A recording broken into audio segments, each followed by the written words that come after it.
Hello बच्चों, चलिए प्रश्न पढ़ते हैं। प्रश्न दिया कि निम्न कथनों में से कौन सा कथन कार्बोनिल यौगिक के संबंध में सही है। तो सबसे पहले बात करें अगर इस प्रश्न में मुख्य अवधारणा की, तो देखो क्या होगी मुख्य अवधारणा जो इस प्रश्न में होगी वो होगी कार्बोनिल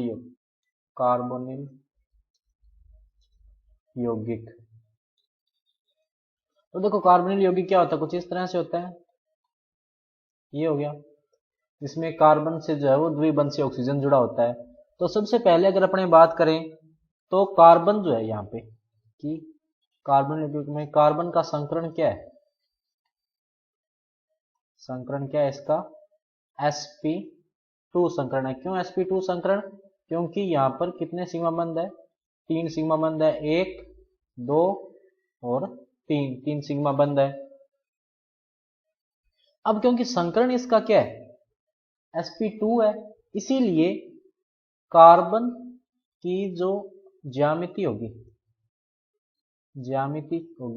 वो क्या होगी, त्रिभुजीय। क्या होगी, त्रिभुजीय।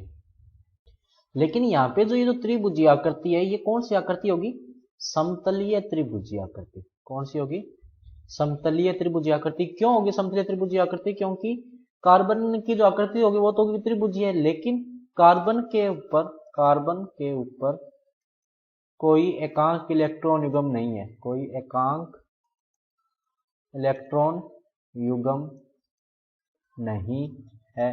अब क्योंकि कोई एकांक इलेक्ट्रॉन युग्म नहीं है, इसीलिए त्रिभुजीय आकृति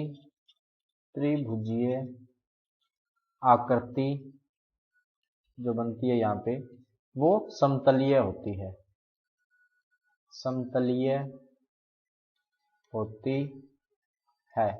बात करें अगर अपने विकल्पों की, तो पहला क्या दिया है कि कार्बोनिल कार्बन sp संकृत होता है, ये कथन क्या है, गलत है। उसके बाद में बोला कार्बोनिल कार्बन sp3 संकृत होता है, ये कथन भी क्या है, गलत है। उसके बाद में बोला कि कार्बोनिल कार्बन से जुड़े तीनों समूह समान तल में होते हैं, ये कथन क्या है, सही है। अगला बोला कि कार्बोनिल कार्बन से जुड़े जो तीनों समूह हैं वो विभिन्न तलों में रहते हैं, ये कथन भी क्या है, गलत है। तो सही विकल्प क्या होगा, विकल्प नंबर सी। तो बच्चों ये था आपका उत्तर। मैं आशा करता हूँ आपको समझ में आया होगा। धन्यवाद।